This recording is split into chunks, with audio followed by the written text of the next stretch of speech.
The police were banging on my front gate so hard I swear they were about to rip it right off the hinges, and not just one or two cars either. There were 4 squad cars lined up like it was some kind of raid siren, spinning lights flashing the whole 9 yards. For a second I honestly wondered if I was being mistaken for a bank robber. Over the loudspeaker an officer shouted, "Step away from the gate. This is an official order." All I'd done, honest to God, was put up a reinforced metal cattle gate, the same type I'd had for years, only this time I had to fix it last night because somebody in a pickup ran straight through it again. But you want to know what's wild? This wasn't about trespassing or a neighborly squabble. Nope. This time the Homeowners Association, the HOA from the brand new subdivision next door, the one I never agreed to join, had sued me claiming I blocked public access to a road they'd built straight through my private ranch. A road that until 3 months ago didn't even exist on paper, but now cut my pasture clean in half like my land was just theirs for the taking. They were using the police to force me to open my own gate, saying I was a public danger for blocking their road. So I stood there, hands up, and hollered back, "This is private land. That road is illegal." The officer, clearly not in the mood, barked, "Sir, unlock the gate or we will force entry." And right then, I said something that flipped the script. Not only am I not unlocking it, every member of that HOA is banned from stepping foot on my land. For a second, everything froze. Then my wife Emily stepped outside, calm as a lake in winter, holding a fat folder of property documents. She looked those officers dead in the eye and said, "I suggest you check the property lines before you make a mistake you'll regret." That's when it all started to unravel. Let me back up a sec. I'm Jack Coleman, 56, a retired firefighter, and this ranch, 100 acres in Texas, has been my home for nearly 2 decades. My wife Emily's a paralegal sharp as a tack, and even more stubborn than I am. We moved out here after a spinal injury cut my career short looking for peace and some wide-open space to raise horses and just breathe. I pay my taxes, donate hay during droughts, let local school kids come out to learn about ranch life every spring. This place is my life, not just some plot of dirt on a county map. I never paid any mind to the folks who built that shiny new subdivision next door, let them have their gates and meetings. But that all changed the day I saw bulldozers on my land. At first I thought maybe it was a mistake, like maybe a county crew got lost.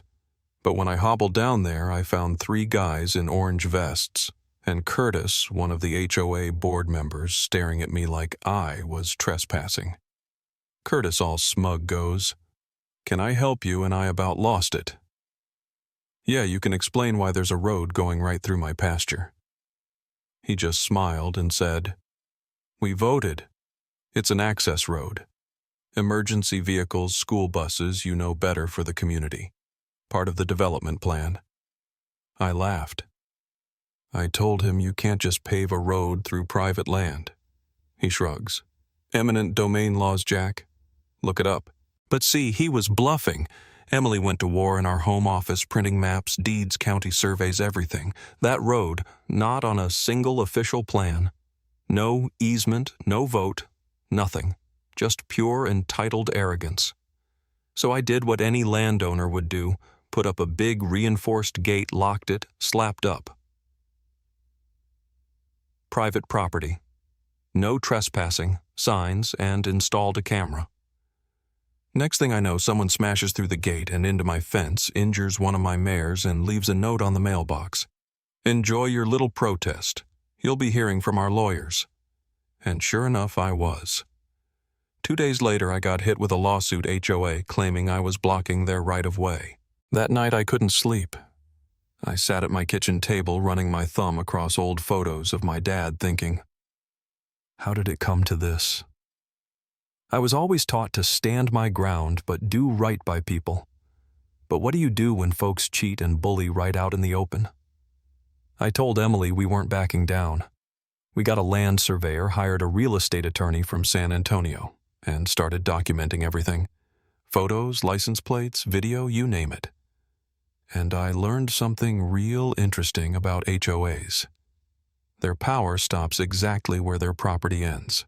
But the HOA doubled down emergency meetings flyers with my face, even a hit piece in the local paper calling me a public menace. I just kept my head down and let the facts speak.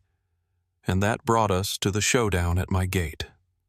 What the cops didn't know, what Curtis definitely didn't know, was that Emily had filed for a cease and desist in court that very morning, and Judge Daniels had signed it.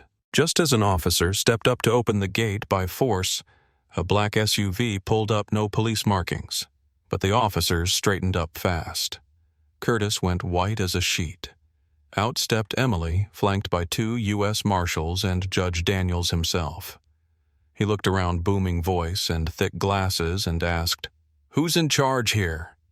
The deputy started to speak, but the judge cut him off. "No, you're not. I am. And I have an emergency injunction. This land is private, the road is illegal, and the HOA is in violation of state law." Curtis tried to protest, but the judge shut him down cold. "Touch this land again, and you'll be found in contempt and arrested." The officer stepped away from my gate. Judge Daniels handed me back my property survey and asked if I had anything to add. I did. I handed over video of Curtis and his board members crossing my land, vandalizing my property, even the footage of the car that ran down my mare. Curtis tried to slink off, but the marshals weren't having it. But let me tell you, this was just the middle of the mess. 7 months earlier, it all started with real estate developers camped out at my fence line, guys with blueprints and big dreams for the next Ridgeway Estates. In 3 months, houses shot up like weeds, and before I knew it, the HOA was running the show. I never complained, never went to their meetings, never said a word when their kids tossed balls over my fence. But one day, Curtis knocks on my door, pitching a shortcut road for the community. "It'll barely touch your land," he said. I told him flat out, no. He called me selfish. I called it protecting what's mine. He left, and then came the bulldozers. I called the sheriff, but by the time they looked into it, the road was half paved. Emily dug even deeper and found out the HOA had submitted fake documents claiming an easement through my ranch by forging a map. We sent letters, threatened lawsuits, but they ignored us. Then came the cars, the trespassers, even someone asking if they could host a wedding in my barn. I built more fences, put up cameras, and got ready for war. So when the police showed up, they thought I'd cave. They had no idea Emily already had a court order. When the judge showed up at the gate, I thought maybe, just maybe, the worst was over. But just then, a marshal handed me a new map, a development plan showing not just a road, but a park, a pond, even future phases, and a clubhouse. All on my land. Emily was dialing her phone in a heartbeat. Turns out Curtis was more than just a board member, he was a silent partner in the development group. Judge Daniels told me, "You have every right to pursue restitution, but these people won't give up." He wasn't wrong. The next morning, I found 4 fences cut and all my cameras spray painted. Emily found one of our no trespassing signs ripped in half with "This isn't over" scrawled on the back. I was done playing defense. I pulled out statements from neighbors' photos, even a whistleblower, a construction worker who sent screenshots of Curtis and the board, bragging about stealing land from an old cowboy. That same worker sent me a memo. By the time he notices, it'll be too late. But they miscalculated. Emily filed a civil lawsuit for trespassing, property damage, and emotional distress.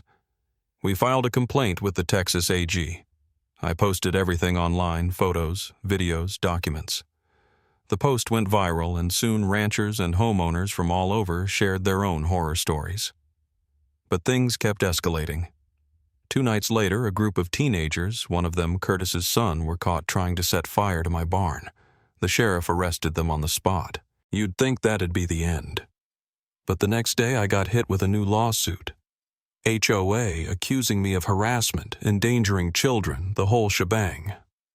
I was about to snap, but Judge Daniels gave me the legal power to permanently ban them from my property. Right after that, we found out the HOA had tampered with county records, and the DA got involved.